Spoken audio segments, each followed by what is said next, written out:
Komiði sæl og verið velkomin í klefan. Markmiðið að finna leiðir til að bæta árangurinn. Gefum Silju Úlfars orðið.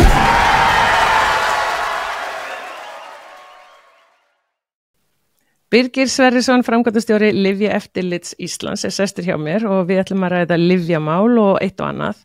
Á heimasíðu Lyfjaeftirlitsins, þetta svona snúið orð, stendur að hlutverk þeirra sé fyrst og fremst að vernda hreint íþróttafólk og standa vörðum að íþróttir séu iðkaðar á jafnréttisgrundvelli. Þá förum við einnig í hagræðingu úrslita og veðmál sem tengist einmitt heilendum í íþróttum eins og lyfjamálin. Þetta er klárlega þáttur sem íþróttafólk og eða foreldrar ættu að hlusta á og hafa á hreinu. En samstarfsaðilar klefans, Powerade, frábær íþróttadrykkur fyrir æfingar eða leik. Núna eru íþróttatapparnir að mæta aftur í búðirnar.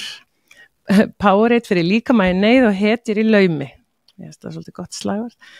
Auður er sparnaðarreikningurinn sem þig vantar. Sæktu Auður appið og láttu peningin vinna fyrir þig. Framtíðin mun klárlega þakka þér. Lengjan, sæktu Lengju appið og spáðu í leikina og sjáðu hvort þú getur unnið þér inn meiri pening en þú eittir helgina. Lengjan, þar sem sófaskoðun verður að íþrótt. Hafið fiskverslun. Ef þú vilt ferskan fisk, þá þarf þú að koma við í Hafið fiskverslun. Mikið úrval af ýmsum fiski og fiskréttum. Endilega kíktu við í hafinu í Spönginni eða Kópavogi. Og Nutrilent Gold hjálpar einstaklingum með styrleika í liðum, smyr og mikið liðina og aðstofa við að byggja brjóski upp aftur. Hveti til þess að prófa Nutrilent. En jæja, Birgir minn. Ertu velkomin? Takk fyrir. Hvernig ertu? Þreyttur. Og hver er á staðan? Nýfætt barn heima, en annars góður bara. Já, það tekur svolítið á. Já, það er fyrsta skipti sem ég upplifði það, sko, en ég hef nú einn hund samt, óvirkan labradorhund, sko, þannig að... Já, næstu eins bara. Það er svona svipað, já. Ennþá kannski. Man er meira sama samt hunda, svona það er innbyggt í okkur, sko, heldur en börnum hans. Já, þetta var fínar yfirlýsingar ekki mínar. Það hljómar illa, sko, en það er samt þannig. Ég er ekki hundakona, þannig að ég er alveg góð, sko. Okay. Herðu, en framkvæmdastjóri Lyfjaeftirlits Íslands, hvert er hlutverkið? Erfitt að svara því kannski einni setningu, en það er verið að reyna að búa til keppnisvöll eða grundvöll fyrir íþróttafólk til þess að taka þátt í íþróttum án þess að þurfa að nota ólögleg frammistöðu bætandi efni.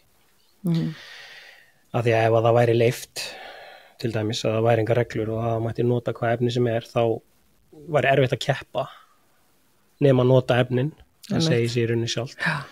Og efnin sem eru bönnuð í íþróttum eru bönnuð vegna þess að þau eru heilsuspillandi sem er náttúrulega stríði gegn anda íþróttana.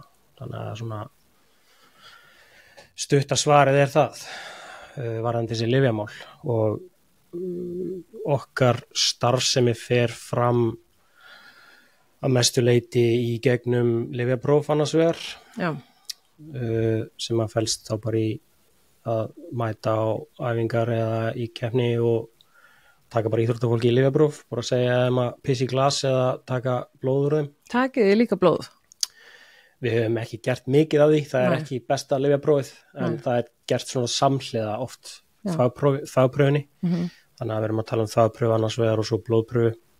Annarkvort að taka bara hefðbundna blóðpröfu bara með nál í æð eða nýjastu tæknina sem er svona bara blóðdrópapróf sem er bara, það er bara gett gata húðina bara á upphandlegginn eða fingurinn og það komum bara nokkri drópar það verður að greina það og svo er hinn stóri þátturinn í starfseminni sem er eiginlega bara mikilvægast þátturinn og er til dæmis bara partur af því að koma í þetta podcast eða hlaðvarp á íslensku er fræðslumálin fræðslan lyfja mála fræðsla eða sérst antidoping ég kalli þetta antidoping við heitum opinberlega antidoping Æsland en líka Lyfjaeftirlit Íslands við verðum að hafa íslenskt nafn og þið sagðist að starfið samkvæmt reglum VADA alþjóðlega Lyfjaeftirlitsstofnunarinnar en þú veist með lyfjapróf, hvenær fer íþróttafólki í lyfjapróf? Ég man þegar ég var að keppa og ef ég seti Íslandsmet eða einhver, þá náttúrulega fórst í lyfjapróf svo var alltaf eitthvað svona random lyfjapróf og mér varst alveg furðulega hvað ég vinn aldrei í lottó en eitt svoleiðis en ég var alltaf í random lyfjaprófum. Hvernig veljið íþróttafólkið í þetta? Sko, það eru 3 leiðir til þess að velja lyfjapróf eða sérst ákveða hver fer í lyfjapróf. Það er sérst í fyrsta lagi er þetta draga bara, þannig að það sé handahófskennt. Í öðru lagi er þetta velja. Sigurvegarinn í þessu eða eitthvað? Nei, bara sérst velja bara áður en að keppnin byrjar. Þessi fyrir próf eða það er æfing til dæmis. Það vinnur engin æfinguna, skilur við. Þannig að þú velur bara við tökum þennan í lyfjapróf eða þessa er lyfjapróf.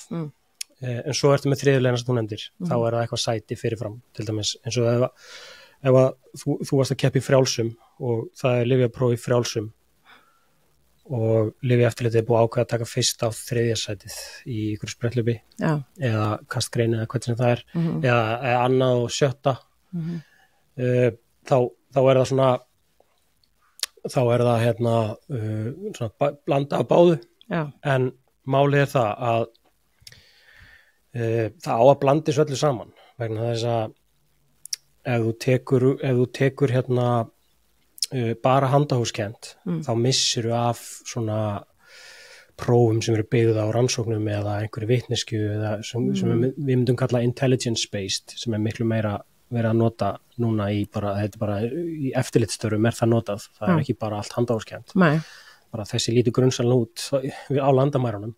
Ég var tekin sko miklu oftar heldur en allir sem ég þekki þegar ég var að koma yfir landamærin að því ég var í svartri hettupeysu og með derhúfu og einn. Þannig að það er, þetta getur verið yfirfært yfir öll eftirlitsstörf en það er samt þegar þú tekur út sko handahófskennda valið að þá ertu að reiða þig á mannlega þáttinn. Þú mátt ekki gera bara annað hvort vegna þess að þá er það svo bæjast. Þá ertu bara með, þú vilt ekki bara vera með sko target test, það sem einhverju velur í próf, af því að þá ertu með human error í valinu sem að random API hefur ofta rétt fyrir sér, af því að það er alveg þekkt sko. API getur haft ofta rétt fyrir sér af því að hann er hlutlaus. Eins og bara tilviljunarkennt röð sko. Það er bara, hann náðist þarna einn sem að einhver manneski hefði aldrei spælt í sko, eða ekki ská. Ég var rosalega mössuð og þess vegna sagði það er 100% ástæðan sko. Það er faktor sko, það er ekki leyndamál. Nei, ég var líka, ég var mössuð kona að hlaupa, 100-204 grind sko, þannig að ég er svona alveg bara, leið og ég sá einhvern bara, ég kom yfir línuna og ég bara þessi er ekki að sækja mig. Bara, ok, ég kemur rútinu eftir og eitthvað svona. En er fólk heima mikið að svindla? Er þið mikið þetta? Það er mjög erfitt að segja. Ok, það sem að þið náið þá. Sko, ég heyri minna að þið séð að lyfjaprófa núna, ég tók meira eftir því fyrir einhverju. Minna núna? Já, ég er ekki eins mikið vör við það. Ég heyri ekki eins mikið það, sko. Okay. Sem er engin dómstól, skilur þau. Nei, það hefur alveg verið bara svona svipað. Við höfum tekið nokkur ára sem hefur verið meira. Já. Mætið þú öll Íslandsmót eða? Nei, það er ekki lykillinn að lyfjaeftirlit er að vera ófyrirsjáanlegur. Þannig að það er testað á Ólympíuleikunum alltaf. Já, sjálfsög. Það vita það allir. Og bara, mörgum stórum mótum, En að prófa alltaf sömu mótin hverju ári, alltaf þegar þú hefur bara x mikið pening sem við höfum bara x mikið pening annað en alþjóð Ólympíunefndin sem að borga fyrir testin á Ólympíuleikum. Þá þarf að velja hafna og til þess að reyna að vera ódreiknarlegur þá þarf það að dreifa svolítið og leggja minni áherslu á eina íþrótt eitt árið og kannski svo koma aftur í hana eða prófa meira á æfingum. Þannig að það er svona það sem hefur gerst kannski á undanförnum árum og kannski síðan að þú hættir sko. Það er kannski lögð meiri áherslu á að prófa utankeppni sérst á æfingum. Okay. Þannig að hlutfallið gat alveg farið upp í 60% utankeppni. Já. Og 40% í keppni, þannig að þá ert að sleppa kannski einhverjum mótum, þú náttúrulega sleppir augljóslega, við sleppum fullt af mótum að segja sér sjálft, bara út af tölfræðinni, í öllum greinum, til þess að prófa meira þá utan keppni, sem eru eiginlega bestu lyfjaprófin, vegna þess að þú átt ekki alltaf vonaði að vera liðaprófa á æfingu. Nei. Þú æfir miklu oftar heldur en keppir. Já, einmitt. En bannlistin aðeins öðruvísi þar. En þannig að það kostar aðeins minna að prófa utan keppni, svona greiningin. Já. En það ekki aðal ástæðan fyrir því það sé gert, það bara út af því að það meira óvænt og sama tíma meira jákvætt próf í keppni, en það líka þá bara því að íþróttafólk bæðið ekki að reikna með því sem svolítið skrítið, eða það vanmetur greiningatæknina, tekur inn einhverja stera 2 mánuðum áður og það búið að googla það að helmingunum tíminn svona og svona og þetta alveg löngu farið úr þeir og svo bara jákvætt sýni úr greiningunni og þá greinast bara 1 milljónastu grammi sem að myndi ekkert fylgja sko leiðbenningunum frá sterasalanum sko. Nei, að sé svona lengi í systeminu eða geti greinst svona lengi sko.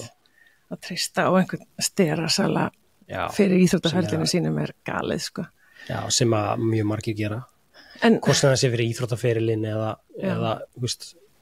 bara ræktina eða hvernig sem það sko. Hvað það ekki heldurðu, ég veit ekki, mörg test á ári eða á mánuði eða eitthvað svoleiðis, þetta skiptist þetta einhvern veginn? Já, það hefur svona verið á bilinu 110 til 140 próf á ári. Já, ekki meira? Nei, þetta nefnilega ekki mörg próf. Nei. Það svona fræðslan svona mikilvæg og forvarnirnar. Og það þarf að nýta þessi próf vel. Þannig að á sama tíma og það þarf að fara í greinarnar sem eru mest áhættusportið, þá þarf líka að vera með sýnileika í öðrum greinum, en við náum ekki að prófa allar íþróttagreinar á öll árin sko. Hverjir eru þessar greinar svona helst sem að áhættusportið? Það bara misjætt eftir löndum sko, hvar þú ert. Íslandi? Já. Sko, ef við förum í söguna á hversu margir hafa fallið, þá það þáttur. Ef við förum í hversu mikið greitt fyrir að iðka þessi íþrótt á meðaltali, þá það þáttur. Ef við förum yfir í fjölmiðlaumfjöllun, þá það þáttur. Einn þátturinn hversu mikið græður á því að nota efni í þinni íþrótt. Já. Og þú græðir mögulega minna á því í knattspyrnu heldur en í liftingum. Þegar að ólögulega árangursbætandi efni fara inn á fótboltavöll, þá er það kannski einum leikmanni af 22 á vellinum og hann kannski snerti boltan 5 sinnum, fara í ákveðnum leik og alveg sama burt sér frá hlaupatölum eða öllu því. En þegar það farið í liftingar, þá fer það bara beint út í stöngina. Það er bara beintenging við árangurinn. En ef við tökum þessa þætti saman, þá getum við búið til einhvers konar svona áhættu skor. Þú þarft að meta það síðan bara, þú tekur bara allar íþróttagreinar, setja það bara í töflu og sumar eru með sama skori. Þetta ekkert einhver hávísindaleg nálgun sko. Nei. Bara svona huglægt mat oft. Huglægt mat þíns þá eða bara teymisins? Bara teymisins, bara eftirlitsins. En þú getur séð náttúrulega, er mikið út með einhverja kríterju, er mikið lyfjamisnotkun almennt í íþróttinni og ef það mesta lyfjamisnotkunin af öllum yfir heiminn, þá myndi hún fá hæsta skorið og svo tekur bara stíin saman í endan. Þannig að það mjög mismunandi eftir hvort þetta hópíþrótti eða einstaklingsíþrótt og svo bara eftir hvað það gera sko. Af því að við erum með sama bannlistan í rauninni í öllum íþróttagreinum, svo mismunandi áhrif bara. Er þetta græður á þessu í þessari íþrótt? Það ekki víst, en þau eiga öll sameiginlegt, öll efnin á bannlistanum uppfylla ákveðna kríterju. Það ég fer bara yfir það örsnögt. Í fyrsta lagi þarf efnið að vera árangursbætandi eða mögulega árangursbætandi, framistöðubætandi. Í öðru lagi þarf það að vera heilsuspillandi. Og í þriðja lagi þarf það að stríða gegn anda íþróttana. En það þarf bara að uppfylla 2 af þessum 3 atriðum. Til þess að flækja það eins. Og fólk hugsa bara, hvað andi íþróttana? Ég er búin að vera íþróttum all ævi og ef ég myndi spyrja með þessu, þá myndi ég bara ég veit það ekki. Fyrsta sem fólki dettur í hug er sanngirni eða eitthvað, það er bara ok, það er rétt. Og svo ferði í rökin fyrir lyfjareglunum, þá endurspeglast þau í anda íþróttana og andi íþróttana væri sanngirni og heiðarleiki og velferð og heilsa og eitthvað svona, og þegar þetta eru heilsuspillandi þá er þetta gegn anda íþróttana, þetta er bara svona, þetta er til þess að þessi þriðja kríterja, andi íþróttana er í rauninni til þess að taka þessi efni sem eru ekki frammistöðubætandi, eins og til dæmis cannabis sem væri ekki frammistöðubætandi en ekki gott fyrir heilsuna, en það er ekki gott fyrir heilsuna, er það nóg? Já, þú veist, af því að þú getur sagt bara byrju, en hvað með, þú veist, áfengi eða eitthvað svoleiðis. Já, við getum búið til nýtt podcast af hverju áfengi er ekki á bannlistanum, en cannabis er á bannlistanum í ákveðnu magni, það þarf að vera svolítið mikið magn. Og rökin eru þá að stríði gegn anda íþróttana vegna þess að þú getur sett, þú getur stemt öryggi þín og annar í hættu, bara út af hugbreytandi áhrifunum. Þú ert inn á einhverjum velli eða bara hvað sem er út að kasta kringlu eða þú veist, og það er ekkert neti eða eitthvað skilur sem er endar á að vera en þú veist, líkurnar á að þú hittir ekki eða þú veist að fari í netið eða fari bara í eitthvað sko.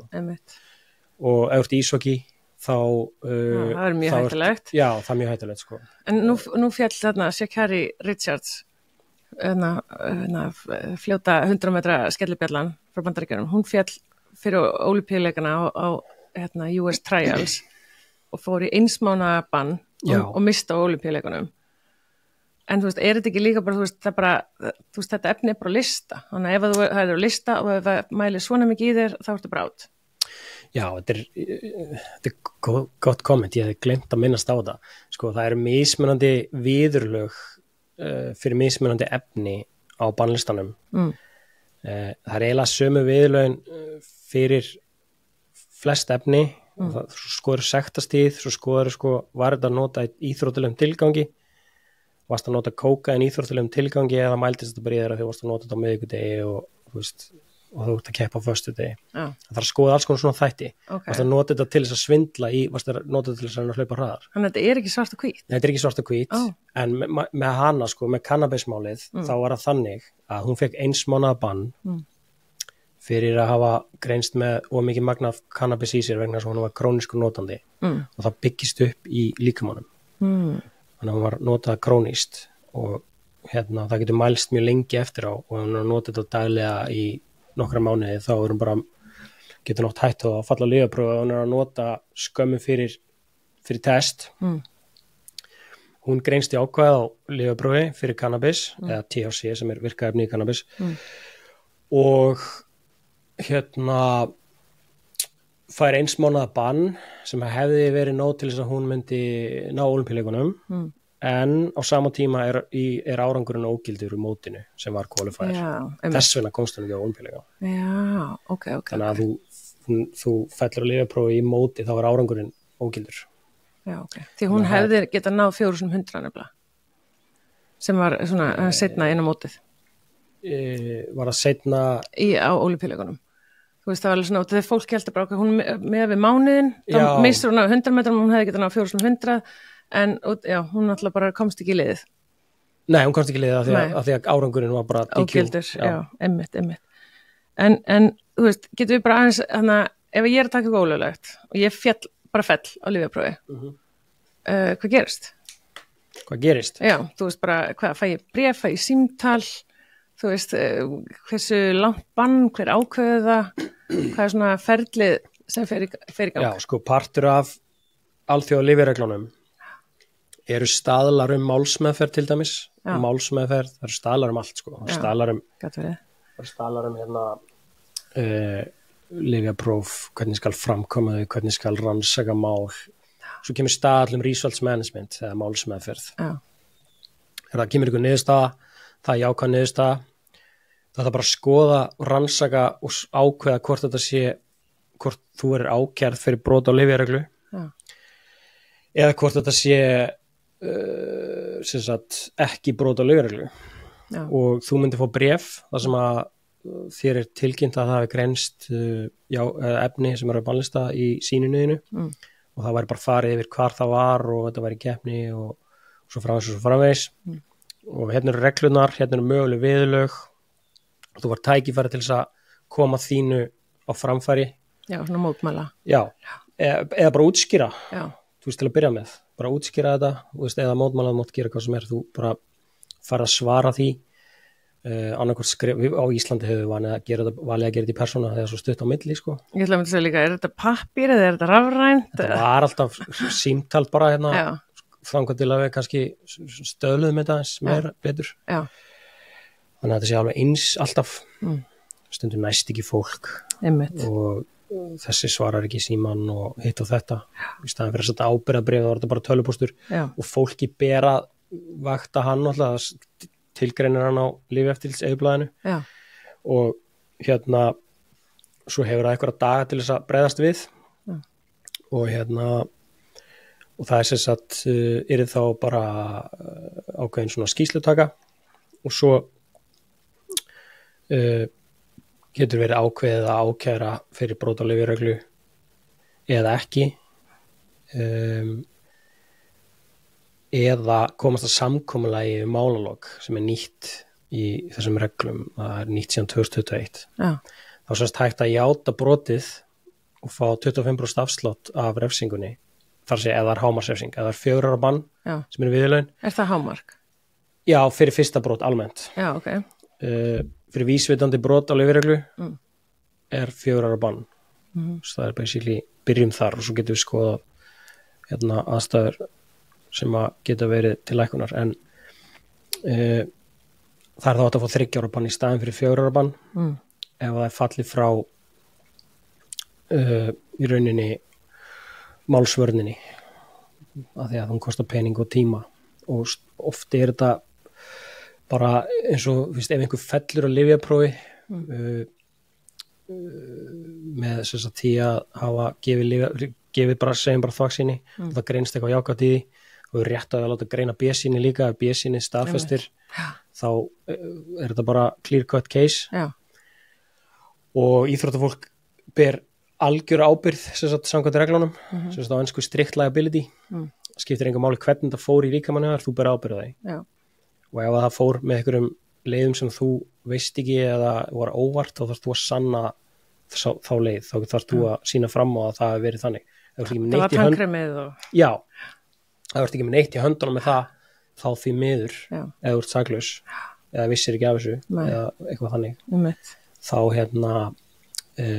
er löng refsing framöndan en það hefur náttúrulega verið þannig í gegnum tíðina og sagan segir það að þegar var verið að neita það voru allir sem neituðu bara, ég veit ekkert hvernig þetta gerðist og ákveður allar að byggja það að segja alltaf bara já ok, hann vissi ekki hvernig þetta gerðist og hann er að ljúga sem er ennþá verra heldur en að játa þetta en þá ættir að fá mildari dóm sem ætti að vera þyngri í rauninni þannig að það varstu komið með hvata til þess að játa og spara öllum vinnu og pening þegar þú ert með svona bara hvað ég að segja, bara svona skýra niðurstöðu niðurstaðan bara lagalega síðan er bara þannig að þú berð ábyrgð á þessu og þannig að játningarnar hafa farið upp, það var ekki komið svona mál upp á Íslandi það var engin sem sagt tekið þetta á Íslandi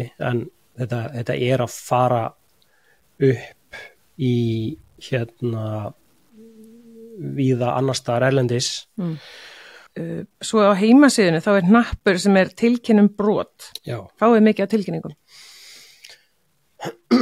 Við fáum tilkynningar ekki mikið Ég ætla ekki að segja hvað eru margar en það er túlkunaratriði hvað er mikið Akkur ætla ekki að segja hvað eru margar Það er einhvern veginn bara þjónar einhvern tilgangi Jú, en við fáum tilkynningar Ég myndi ekki, ég gæti ekki sagt þér það sko, hvað eru margar sem hafa komið frá upphafi en svona meðaltali í mánuði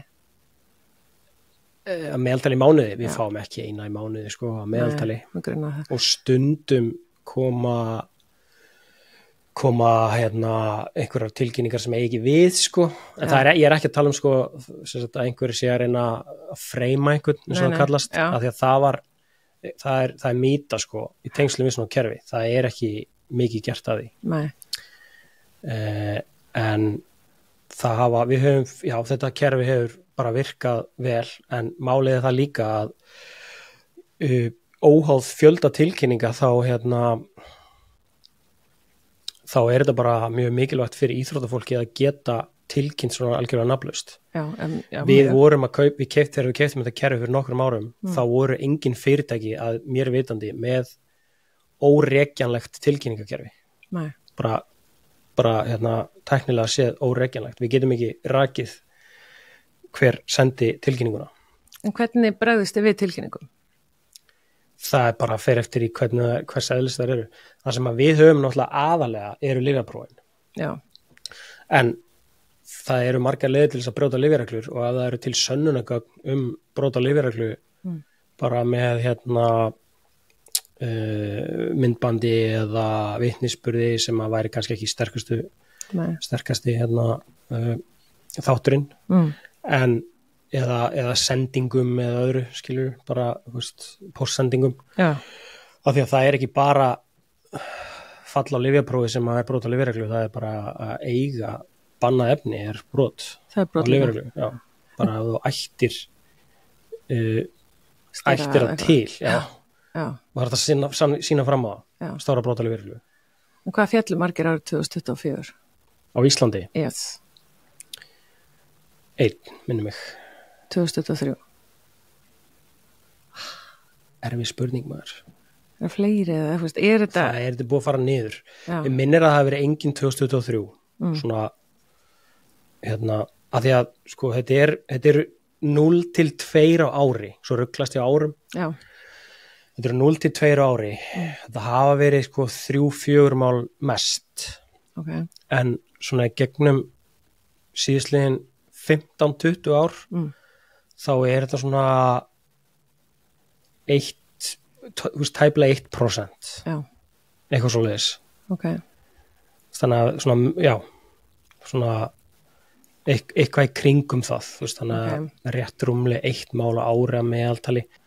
Vinkona mín féll einu svona lyfjaprófi og hún var erlendis, var á svona súpermarkaði og var að setja bara á matinn á borðið þannig, til þess að, og þá eitthvað svona efedrín eitthvað, bla, og hún tekur svoleiðis með sér, setur í brúsa sinn og svo, fyrir við í landsliðsferð og hún tekin í lyfjapróf og féll. Og hún fékk að sanna mál sitt og fékk mynd af þessu og innihaldslýsingar og eitthvað svona og var svo dæmt saklaus, en þetta var mjög óþægilegt og mjög stressandi, maður sá það alveg á henni, sko. En ég var mjög fegin að þetta var ekki klippt og skorið. Var þetta í landsliðsferð? Hvort hann hafi bara verið mæld á Íslandsmóti eða eitthvað, skilur. Já, var þetta á Íslandi? Já, hlýtur eiginlega að vera, því að hún fékk þetta, já. Ok. Þetta var, en þetta var stressandi, sko, og maður sá alveg þetta svona tók svolítið á hana, sko. En svo þetta að segja undanþágu og mér langar líka að ræða ADHD-lyf. En undanþágur, segja mér bara frá því, hvað felur það í sér? Já, sko, það þetta að segja undanþágu fyrir öllu mögulegu, öllum lyfjum sem til eru og efnum. Ef það hægt að sýna fram á það að það sé læknisfræðilegar ástæður á bak við notkunina og að slík notkun myndi ekki veita íþróttamanni umfram forskot samanborið við það sem mætti búast við ef fullri heilsu væri náð. Ok. Þannig að sem það bara læknisfræðilegu ástæðurnar fyrir því að fá lyf almennt. Já. Þannig að þannig að það algengt að náttúrulega ADHD-lyf eru bönnuð, eru bannlista. Ég vissi það ekki fyrir bara nýlega. Það eru algengustu umsóknirnar. Já. Það líka alveg sér umsókn fyrir það, sýndist mér, sko. Já, sko, það eru sér leiðbenningar fyrir það. Já. Það svona checklisti. Já. Það vantar oft gögnin með, sko. Það þarf að vera svolítið ítaleg greining. Já, þú ert að sýna spurningalistana og allt saman, svo ég. Já, allavega sko úrdrátt úr þeim. Kannski ekki endilega spurningalistana, en ef greiningin rétt gerð og vel gerð, vel unnin, þá uppfyllir hún oftast öll skilyrðin sem er beðið sem er bara alþjóðlegu staðall eins og ég var að nefna á hann, það er alþjóðlegu staðall þetta bara alþjóðlegu staðall undanþágur og svo eru læknaleiðbeiningar sem eru þarna tengill á F-síðunni sem að er meira fyrir læknarna sko að lesa heldur en kannski íþróttafólkið en já, því að þau fara bara í greiningu og vita ekkert meir sko og hvað þýðir þetta, ég veit ekki, ég svara bara einhverjum spurningum og svo sagði einhver mér að gera þetta en það þarf að skoða bara hvernig þetta var unnið og það getur verið misjafnt en það er náttúrulega að samræmast alltaf meira og meira, það er svona bara svona til þess að, já, eins og málin voru það voru kannski ekki til einhver svona alþjóðleg viðmið en svo er þetta orðið svolítið svona straumlínulega núna og til dæmis eru leiðbeiningarnar frá landlækni greiningu og meðferð á ADHD orðnar styttri núna heldur en það voru kannski 20 blaðsíður eða 30 og núna er þetta 10 blaðsíður því að ADHD-fólksmenn er að lesa 20 blaðsíður Nei, það er ekki séns en þú veist, ok, þannig að ef ég er bara íþróttakona og ég bara, þú veist, á bara háu leveli og fer stundum í test og það er svo mössuð en og ég, þú veist, er greind með ADHD þú veist, á ég að, þú veist, bara fylla strax út og senda til ykkar eða ég býð eftir að ég falla lyfjaprófi eða það fer eftir á hvað afreksstíð þú ert en getur fólk þá allan að hringt í ykkur já, sko, það sem við gerðum bara hringt í ykkur samt post það væri best, það sem við fórum í svolítið átak fyrir nokkrum árum lyfjamálun urðu svona eitthvað hot topic sko, fyrir, ég veit ekki hvað mörgum árum ég átta mig ekki alveg á því en eftir að rússaskandallinn kom og svona þá fór fólk að velta þessu meira fyrir sér svo kom eitthvað máli fjölmiðlum og svo verður ADHD meira umræðinni og það spyrst út og það er kannski haldinn fyrirlestur og það er verið að tala að það þarf að sækja með undan það og það spyrst út og þá koma bara allt í 1 milljón umsóknir inn og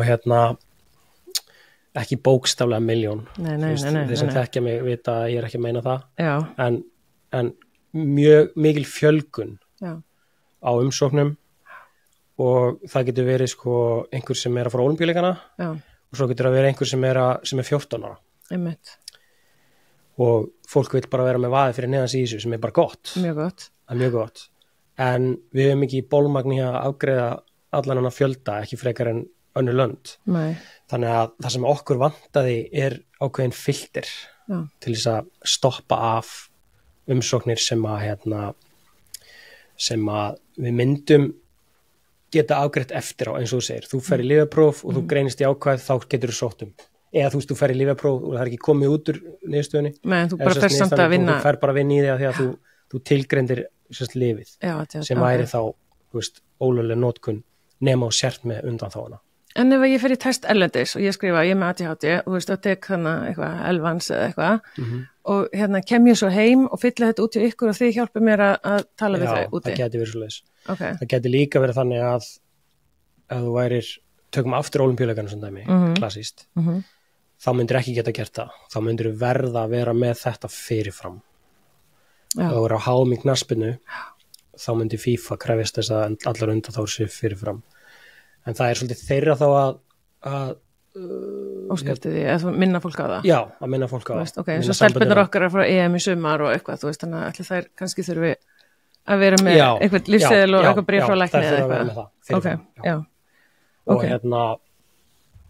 Og þá ertu komið með sambandi í það, ertu komið með læknana og veist, það kemur ykkur tölvupóstur, það er eins gott að fólk sjáu það tölvupóst, að því að svo ef að það er komið út og það leikur og þetta gleymist, þá getur vel verið að það sé bara sorry, þú veist.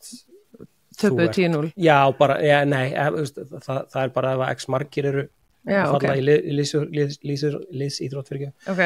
En það getur verið þannig að það sé bara, þú veist, þú greinist jákvæð á þessu prófi og þú mátt ekki, þú fær ekki leyfi til að sækja eftir á og þú færð bann. Þú færð kannski, þú veist, ekki 4 ára bann. Þú ert svona eiginlega bara að segja eitthvað slæmafréttir. Ég er að segja, já, veist, ef að það er ekki farið eftir reglunum, en þess vegna ertu hér, við erum að reyna að komast að reglunum svo að allir séu góðir. Já. En Justin Gatlin mitt, hann fjall 2 sinnum á lyfjaprófi fyrra skiptið 2001 mitt, hann vildi meina að það var ADHD og hann gat sýnt fram á það, hann fór fyrst í 2 ára bann og var breytt í 1 árs bann og hann er mjög ósáttur mitt þegar fólk talar hann hafi 2 sinni fallið á lyfjaprófi. Það segir að hafi bara 1 sinni. Já, ég þarf að fá hann hennar. Herri, segðu mér frá bannlistanum. Í Seattle hérna árlega gefur VADA út lista yfir efni og aðferðir sem eru bönnuð og það er þetta að fletta upp efnunum á eitthvað globaldro.com og svo sé ég líka að reglur Lyfjaeftirlits Íslands gildir alveg til 2027 og gilda alla iðkendur innan ISI. Og bannlistin tekur yfir alla iðkendurna líka. Það heyra allir undir bannlistan, sama bannlistan. Já. En með nokkrum undantekningum, ég skal bara segja það strax, það er viðauki. Það eru nokkrum íþróttagreinum sem að beta-blokkarar svo kallar eru bannaðir, sem almennt ekki bannaðir í íþróttum, en þeir eru bannaðir í íþróttum þar sem að þú myndir græða á því að minnka handskjálta til dæmis, pílugast, golf, skotfimi, bálfimi, svoleiðis. Og svo er áfengi líka bannað í nokkrum íþróttum sem að hvaða íþróttir eru það? Sem að akstursíþróttir. Já. Það sem þetta stjórna ökutæki. En ég meina, eins og í hestaíþróttum þá náttúrulega, ég held að það er nú ekki bannað, ég held að sé ekki bannlistanum í hestaíþróttum. Í nokkuð viss að það sé ekki. En það er samt brota hegningarlögum. Að stjórna hesti undir áhrifum áfengis svo það sitt ekki fram. Ekki gera það. Nei. Og en annars er þetta bara eiginlega allt eins. Þetta er bara sami listin fyrir nánast allar íþróttir. Það er hægt að finna hann á heimasíðunni ykkar. Það er hægt að finna hann á heimasíðunni. Það er ekkert auðvitað að lesa bannlistan. Nei. Hann er bara leiðilegur. Hann er bara listi af efnum. Hann er ekki listi af lyfjum. Nei. Af því að lyfin geta heitið bara eitthvað. Það geta verið til 1.000.000 lyf, segja aftur 1.000.000. En núna bara meina ég það sko. Það geta verið til 1.000.000 lyf með sama efnin í. En efnið er bara þetta og það er bannað. Þannig að ef það er í lyfinu, þá er lyfið bannað. Og við erum ekki bara með efni á bannlistanum, við erum líka með aðferðir. Já. Og eins og til dæmis að skiptum blóð í sér sem er bannað eða fá meiri vökva per 12 klukkutíma heldur en má á spítala eða bara svona intravenous svona injections svona vökvi í æð. En bannlistin er eins og ég segi efnin fara á bannlistan eftir þessar kríturinn sem ég nefndi á hann sem er þá í fyrsta lagi frammistöðubætandi, í öðru lagi heilsuspillandi og ef ekki frammistöðubætandi þá stríði ekki nefnda íþrótana. Það þarf að uppfylla þessi 2 af þessum 3 skilyrðum. Og það er síðan hluti bannlistans, það er ekki allur bannlistin sem er bannaður öllum stundum. Og maður getur bara fundið þetta þá á þessum lista. Annars bara hringi ég hann. Já, þetta er það er betra að fletta efnum upp ef maður er til dæmis að nota fæðubótaefni. Það er betra að fara á globaldro.com og skrifa efnið inn á ensku. Sem er frekar en að lesa bannlistan og það er líka hægt að gera það. Já, sem er innihaldsefni. Þá sérðu hvað efni er á bannlistanum og af hverju, eða í hvaða status þau eru. Og þú sér hvort þessu er bönnuð í keppni bara eða öllum stundum. Munurinn á efnunum sem eru alltaf bönnuð og efnunum sem eru bara bönnuð í keppni, ég ætla að taka dæmi, þá eru anabólíski sterar algengasta lyfjameðsnotkunin og það er alltaf bannað að nota anabólíska stera, hvort þú sért á æfingu eða í keppni.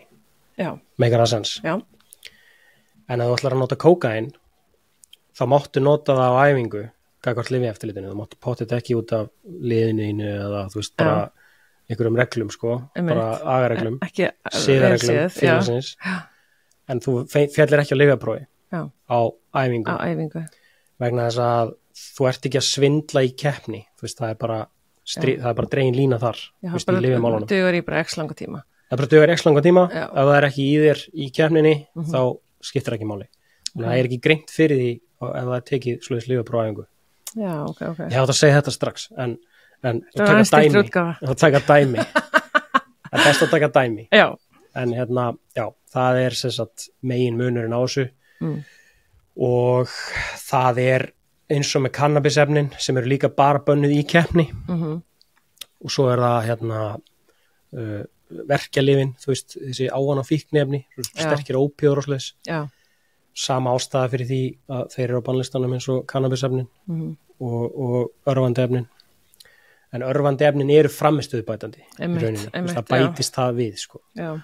Þannig að En þú veist, nú þekki ég þetta aðeins hvernig þetta er gert sem sagt í frjálsum út í heimi og ég er einmitt að vinna í að taka svona umboðsmannapróf og þá þurfti ég að lesa ansi langan antidóping kafla sem að mér fannst bara alls ekki skemmtilegur en alltaf úti, mér skilst að ef þú ert topp 100 í heiminum á lista, þá þarftu alltaf að segja hvar þú ert hverju sinni í frjálsunum allavega. Þú veist, þá ertu, þá er ykkur heimasíða að mér skilst og þá þarftu alltaf að fylla út bara, þú veist, þannig bara 31. maí, þá verði ég þarna, ég er að fljúga þarna, þú veist, þessum tíma, því að fólkið á alltaf að geta fundið þig og ég man þegar ég var úti og var að æfa að keppa að þá komuðu til vinkunum minna bara 5 morgunin, bara eitthvað 3 manns bara líka við brutist inn og tók úr henni blóð og leta hann að pissa og bara, þú veist, þetta var bara svona eðlilegt og fólk hefur fallið á lyfjapróf náttúrulega ef að það er ekki á rétti stað á réttin tíma. Ég myndi ekki þóra að fara bara til búð fyrir mitt litla líf, sko, ég myndi vera bara eitthvað stressið yfir þessu. En er þetta svona í öðrum íþróttagreinum líka, eða er það bara frjálsarnar? Þetta er í öllum íþróttagreinum, en ef þú ert á einhverju toppleveli. Já, þú mátt fara til búð og ekki vera heimaður. Þú þarft ekki að hafa áhyggjur allan sólarhringinn af þessu. En þú þarft að hafa áhyggjur, þú þarft ekki að hafa áhyggjur, sko, en þú þarft að vera á ákveðnum stað í klukkutíma á dag sem er fyrirfram gefin. Já, eins og bara æfingu og eitthvað svona, Já, og flestir velja þá bara heima á sér.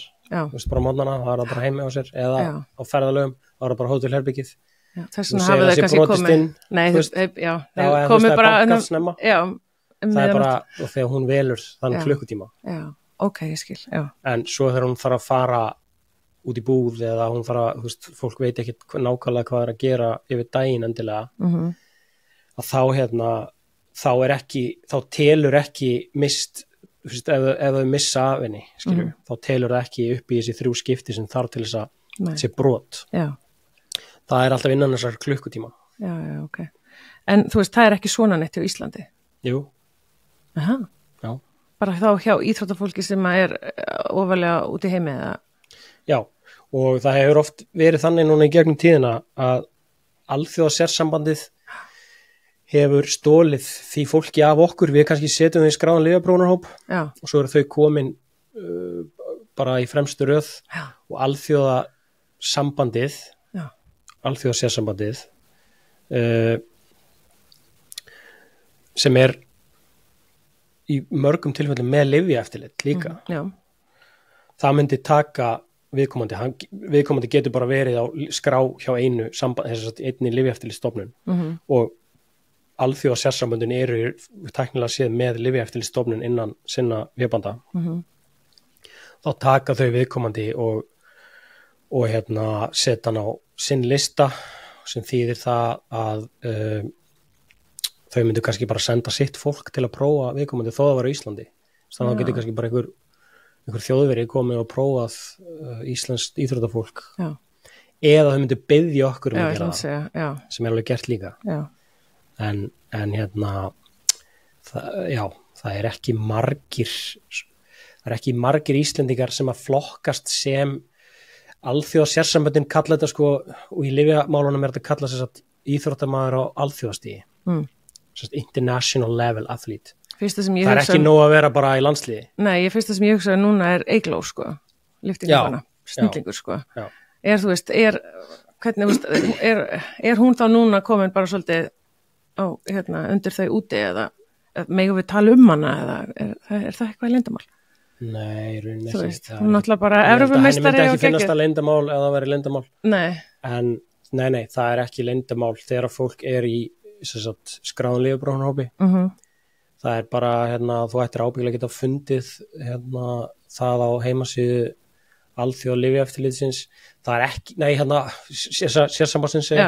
Ég held að ekki skylda að birta þann lista, en World Anti-Doping Agency vill fá að vita það. En þetta er ekki leyndamál. nei, Og hún var í skráðum lyfjaprófunarhópi hjá okkur í smá stund, en svo er hún bara færð yfir í alþjóðasambandið að þeirra beiðni vegna þess að þeir vilja bara vera með yfirsýn yfir besta fólkið og maður skilur það alveg. það er alveg heiður. Það er heiður, það er miklu betra fyrir allt, það er miklu réttlátara fyrir fólki sem er í þessum hópi að það sé ekki bara að hún sé í okkar hópi og svo er einhver hvítrússi eða einhver bara sem er í Rússlandi náttúrulega ekki compliant, sko, þannig að þeir með ekki sjá lyfjaeftirlit, en þeir, sem sagt, að það sé bara einhvern veginn í því landi. Þannig að alþjóðasambandið getur verið með meiri sanngirni í lyfjaprófunum og bara verið með meira svona jafnrétti, en alþjóða lyftingasambandið sér ekki þetta lengur fyrir sjálft sig, þeir náttúrulega bara klúðruðu því. Þannig að það er International Testing Agency eins og heitir, sem að er búið að taka þetta hlutverk af ansi mörgum sérsambandum, svo að þau þurfi ekki að spá í það, bara selja bara þjónustuna eða kaupana hjá þeim. Og International Testing Agency er bara mjög hratt vaxandi svona sjálfstætt lyfjaeftirlit. Þeir sjá ólympíuleikana til dæmis. Ætli þeir sjá frjálsarnar? Það er nú alltaf svona mest áberandi. Nei, það er Athletics Integrity Unit sem er huge. Já, það er huge. Þarf að vera mjög grimmt, sko. Það er í Mónakó. Já, en núna, þú veist, sér maður alltaf mest, finnst mér, frjálsarnar, að þeir sé að fella lyfjaprófið, þú veist, maður veit jú eitthvað í hjólum og eitthvað svona, en þú veist, og ég er náttúrulega frjálsarnar, ég tek kannski mest eftir því líka, en þetta eru þetta í miklu fleiri greinum. En bara búið að vera kannski ábyrjandi þar því að það er kannski svona einhverja hetjur og best fljótastur í heimi og eitthvað svona dæmi. Já, einmitt. Það er rosalega, þú veist, það er svo mörg augu á því. Já. Þú veist, þeim 10 sekúndum sem það tekur. Já. Það er bara þannig. Einmitt. Það er það sem er að selja ólympíuleikana til dæmis. Einmitt. Þú veist, þó þetta tækir bara nokkur sekúndur. Já. En eru aðferðir bara, þú veist, bæði að dópa og að greina, er þetta ekki endalaust þróun bara? Jú, þetta er það, sko. Það er erfitt að fylgjast með þessu. Já, það er alltaf meir og meiri peningur í, sko, rannsóknunum og þróuninni á baka greiningatæknina. Henni fer stöðugt fram og svo eru rannsóknir til þess að reyna að vera á undan, sko, næsta molekjúli eða, þú veist, næsta kokteil. Hvernig hvað eru þeir sem er að svindla að gera, hvað eru þeir að reyna að búa til, í hvað mixtúru þeir eru að setja saman svo að það finnist síður og svo framvegis eins og að gert í Rússlandi þarna, forstjórinn í labinu, hann setti saman einhvern kokteil sem fólk getur séð í þessari mynd Icarus og sem að greinist síður og en þú veist, þeir sem er að vinna í þessum bransa, þetta er allt, þú veist, ég er búin að vera í þessu núna í 11 ár og allir sem eru á rannsóknastofunum sem eru forstjórar þar ég held að það sé engin hættur það er allir þeir sömu á svona stærstu rannsóknastofum allavega pottet á einhvern sem eru hættir en ég sé alltaf sömu andlitin og þetta fólk er svo það hefur svo mikið áhuga á þessu það er algjörlega veist, það er bara það er með algjörlega þráhyggju gagvart bara næstu greiningu En fæðubótarefni hvað ber svona að varast með þeim, því að ég veit alveg að bara svona gegnum tíðina þá er eitthvað svona þessa versmiður búið til þetta og þetta, þú veist, þú vilt kannski ekki versla við þetta merki því að þú veist að það er búið til að samanstaða eitthvað kannski ólulegt og getur verið leifar og það er ofta eitthvað að tala eitthvað svona ef það er innflutt frá einhverju ákveðnu landi eða eitthvað, þú veist, er þá kannski einhver svona smá varastimpill á því eða það er hægt að benda á Austur-Evrópu svona, sem kannski svona gult flagg eða kannski ætti að skoða eins betur hverju framleiðsluhættirnir eru og kannski miða við Vestur-Evrópu sem markaður náttúrulega ekki, það ekkert eftirlit á þessu markaði í rauninni, framleiðsluhættirnir eru bara einhvern veginn og þetta er bara gott dæmi sem þú nefnir. Já, svo fyrir fólk að selja náttúrulega bara, veist, en þú sem íþróttamaður, þú berð ábyrgð, þannig að þú þessi segja sé ekki eitthvað, þá getur þú ekki sagt bara, hann sagði að það væri ekki. Nei, nákvæmlega. Og svo það líka þannig, þeir sem að selja þetta, ofta selja þetta í góðri trú og veit ekki betur. Nei. Hvernig þetta er framleitt. Nákvæmlega. Þú eru kannski að versla við ykkur að byrgja eða eitthvað sem er ódýrara eða hvernig sem það veit ekki starfsmaðurgólfinu eða eitthvað. Já, þannig að þetta framleiði þetta bara í heimahúsi, í ykkur baðkari sko, þess vegna og selja þetta svo í búð. Já. En almennt séð þá á þess að vera nefna sko kannski ykkur lönd eða ykkur vörumerki þá kannski betra horfa með gagnrýnum augum á vöru sem er að auglýsa eitthvað sem að er ótrúlegt eða of gott til að vera satt sem er aukin vöðvavöxtur sem dæmi á mjög stuttum tíma 12 vikum eða eitthvað svoleiðis þyngdartap á sama hátt bara í hina áttina og eitthvað skonar aukin orka bara svona energy boost að því að taka þetta prótein eða eitthvað coach in a bottle, eitthvað svona eitthvað svona sem er markasetja eitthvað laust fyrir þig og vera markasetja betri árangur fæðubótaefni er náttúrulega bara viðbót við fæðu eða þú næri ekki að fá allt úr fæðunni það er ekki árangursbætandi sem slík sem sagt vörurnar en þær eru markasettar þannig fullt af þeim kreatín ári lagi já, kreatín er alveg í lagi sko koffín það er í lagi. Já. Ég veit nefnilega að fara þessar spurningar. Koffín er í lagi, en ég skal segja reitt. Koffín var á bannlistanum að því að fólk var að overdósa á koffíni. Það var að taka töflur. Banna að selja koffíntöflur í Íslandi. Og ég held bara í Evrópu, bara almennt. Þú faraði í Bandaríkjunum. Þú tekur bara nóg marga töflur þá bara fara hjartastopp. Þannig að það er mjög hættulegt. En það er líka náttúrulega hættulegt að drekka of mikið af orkudrykkjum. En þeir eru ekki bannaðir, þessi örvandi efni sem er í þessum drykkjum, þetta er ekki á bannlista, koffín er ekki á bannlista, þetta er ekki nóg sterkt, efedrín er á bannlista og efedrín var bara almenn söluvara og almennt fæðubótaefni þangað til sko 2003-04. Já. Það var alveg lengi á markanum sko bara sem sagt og löglegt. Já. En það er tölvöld sterkar en koffín sko. Já. Er kannski ekki beint endilega íþróttalega en heldur þú að notkun á sterum sé búið að aukast á Íslandi? Já, potið. Eru þið eitthvað að testa almenna borgara eða eru þið bara í eru þið líkansræktastöðu bara að tjekka þessum eða eitthvað? Nei, sko við hrindum af stað svona ákveðinni herferð á sínum tíma sem er treitna árangur sem er ennþá lifandi en hún er bara ekki í markasetningu til þess að reyna að fá ungt fólk, sérstaklega karlmenn til þess að huga aðeins að sko þessum málum að því að þeir eru að fá þeir eru útsettir fyrir almúlsku styrum í líkamsræktarstöðinni sinni og þar er íþróttafólk líka það blandast alveg saman á Íslandi líkamsræktarstöðar almennt bara yfir allan heiminn eru helstu sölu og dreifingar staður anabóliska stera það er ekki íþróttahús og á Íslandi er þetta mjög tengt saman, þetta er oft sama húsið sko íþróttahús og líkamsrækt og svo sundlaug og þetta er allt bara saman það er alveg viðurkennt að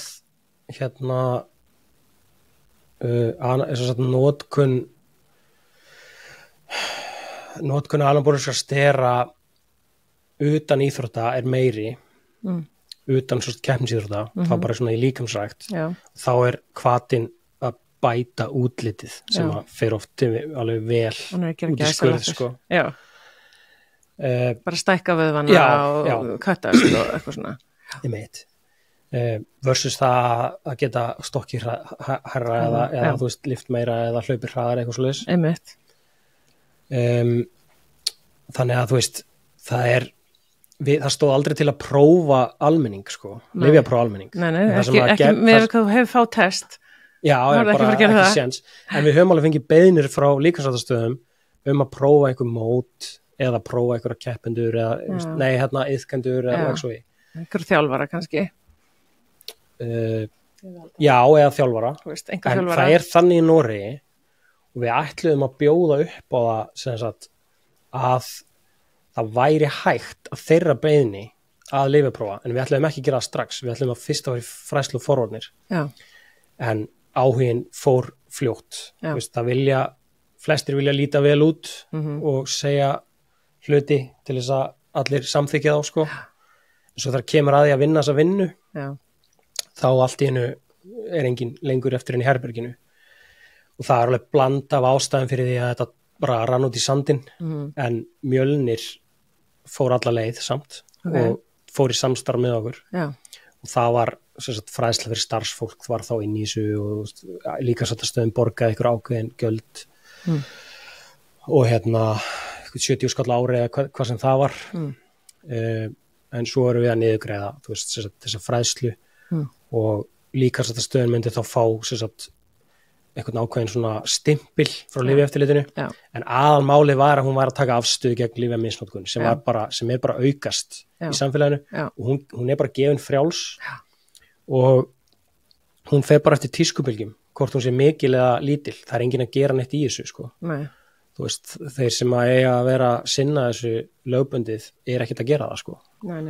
Þannig að við erum að fara oft í grunnskóla og við erum að beða að fara í líkamsræktarstöðvar og halda ykkur fyrirlestra, það er ekkert inn í okkar starfsemi, en það helst alveg vel í hendur við markmiðin okkar samt, skilur við, og því að það eru svo margir flest ungt fólk á Íslandi ákveðnum aldri viðlöðu íþróttir. Já, það er bara hannig. Það verður maður að vera smart í öllum ákvörðunum. En við erum að lára búin, ég ætlaði samt að segja út af Safa Powell, því ég þjálfari minn var umboðsmaðurinn hans þegar hann svo féll að lyfjaprófi og við vorum í æfingabúðum á Ítalíu og Sharon Simpson var einmitt líka nú á sprettlipari.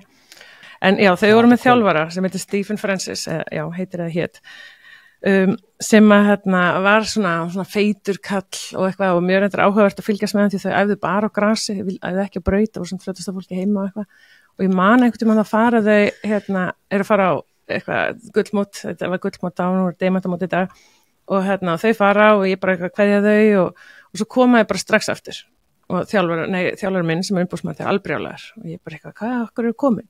Þá var þjálfarinn með tösku og það mátti ekki vera með töskur inn í vélina, það þurfti að tjekka þær inn og hann ætlaði ekki að sleppa þessar tösku. Þannig að þá bannaði hann öllu liðinu sínu að fara og svo þegar þau voru að mér skildist, einhver svona æfingabúðum eitthvað svona, þá þurfti alltaf að vera ískápur hjá þjálfaranum og hann einn mátti fara í ískápin. Mjög grunsamlegt. En já, þannig að það kom kannski ekki á óvart þegar svona teimið hans, þú veist, féll svolítið, féll að lyfjaprófi og einmitt á þessum tíma átti að Safa Powell heimsmetið, sko. Hvað ár er það? Sko, hann fellur 2012, ég held að hann hafi átti þetta eitthvað 2008 og 2009 eða eitthvað slags. Jú, setti tvisvar heimsmet 2005 og 2008, já, og þetta var 2006 sem við vorum með þetta, en sem sagt, sagan þeirra nuttarinn var með einhver olíu sem að greinilega var eitthvað spækað í. Já. Það er oft hannig. Já, það er svo mikil samkeppni líka. Já. Þú veist, fólk átta sig ekki á því stundum hvað er harður heimur, sko. Þú veist, eins og í Bandaríkjunum frjálsýta heimurinn. Já. Nei, sko, þú veist, og ég spurði, þú veist, eins og þetta, fara á þetta gullmót. Og ég bara, hvað græði þið á, þú veist, hvað færa Safa Powell? Hann bara, ef hann setur heimsmet, þú veist, þá fær hann einhverja, 15 milljónir. Þú veist, ef hann hleypur á þessum tíma eða þú veist, þetta og eitthvað vinnur, þá fær hann svona marga milljónir, fyrir að mæta fær hann svona marga milljónir og þú veist, þannig að þetta var alveg bara, þú veist, þetta var svona garantíð 12 milljónir fyrir að hlaupa á, þú veist, 990. En eru þið partur af afreksmiðstöðinni? Nei, ég veist ekki af afreksmiðstöðinni fyrir hann ég sá hann í fréttunum sko. En við verðum partur af henni. Já, þið hljótið að fylgja þarna með. Þið eru svona loðin dúskur þarna með. En eitthvað svona framundan hjá Lyfjaeftirlitinu? Já, við erum að setja fræðslun okkar á íslensk, eða sérst alþjóðlegu World Anti-Doping Agency fræðsluna sem svona vottuð fræðsla. Við erum að setja hana á íslensku fyrir efnilegt íþróttafólk. Það svona sérstakt námskeið sem heitir efnilegt íþróttafólk. Já. Þannig að allt sem ég er búin að segja hér í dag svona sem að varðar þau, það væri þá bara á netinu. Okay. Það væri bara ókipis. Já, ég ætlum að segja, það geta allir þá nálgast það. Já, en það er svolítið sérsambandana og félagana að taka þátt í því með okkur. Já. Við getum ekki skildað alla til þess að taka fræðslu. Nei. Þannig að íþróttafólk á náttúrulega að hafa áhuga. Svo erum við líka í fræðslu hagræðingu úrslita sem er svolítið nýtt. Einmitt, já, við ætlum að ræða það, ég glemdi. Og það er segja margir bara stærra vandamál heldur en lyfjamisnotkun sko. Kannski í dag, já. Þetta er svolítið hagræðing úrslita, já, og veðmál. Ólögleg veðmál, hagræðing úrslita, þetta helst á því hendur. Já. Við erum bara í rauninni nýbyrjuð með þetta.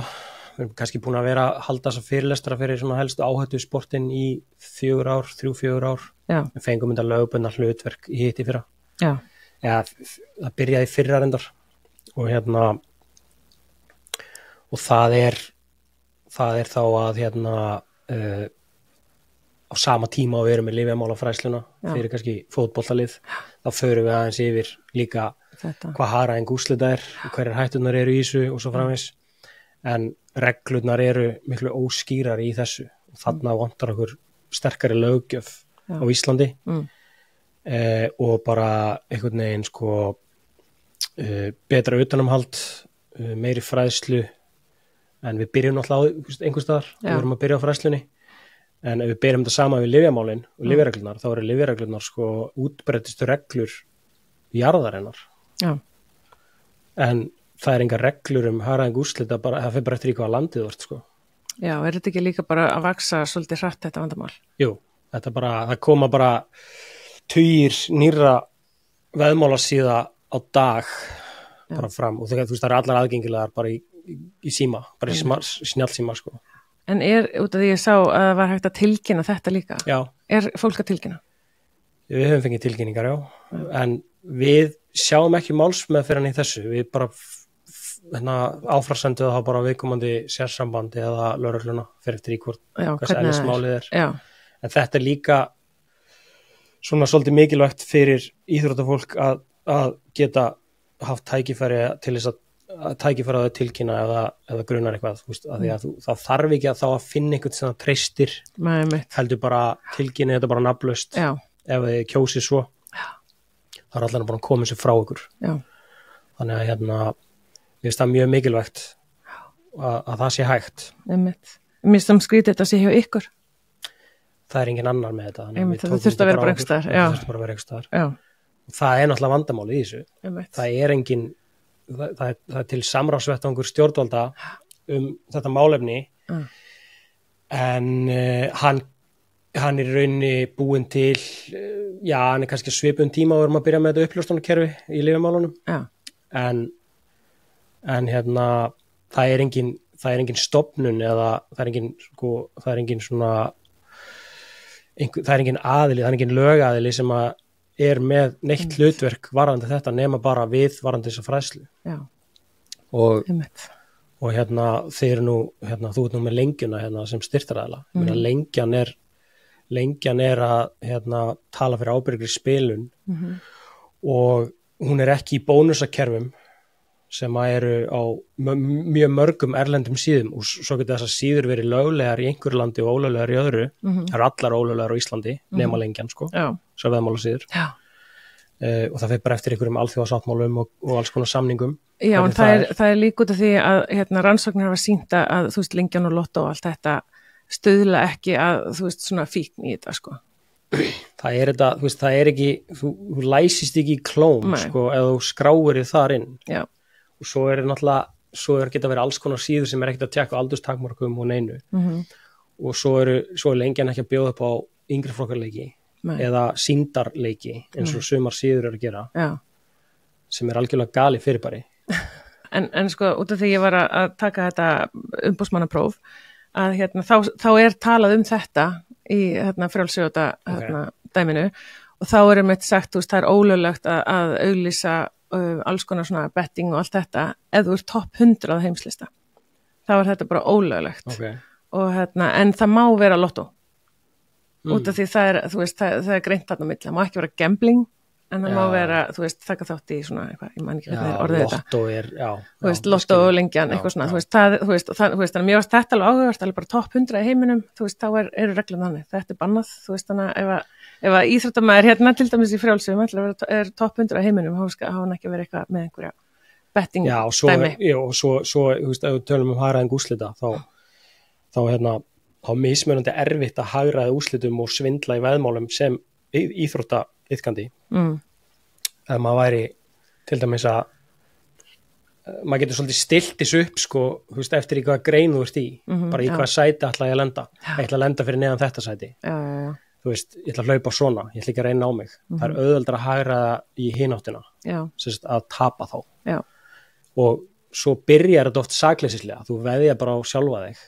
Bara því að þá færðu sárabætur sko ef þú tapar, þú veður á tapir flestir, ég ætla ekki að segja flestir en það væri svona skemmtilega að fólk veður á einn sigur, þá er komið svona fjárhagslegu hvati sem er alltaf óheilbriður síðan þegar þú heldur áfram þannig að þá er allt í einu einhver inn á vellinum að spila upp á einhvern þvílíkan pening og hans náttúrulega spila hegðun inn á vellinum, náttúrulega svona leikform breytist bara út af því að það er svo mikið í húfi sko. Þá fer kannski líka viðkomandi að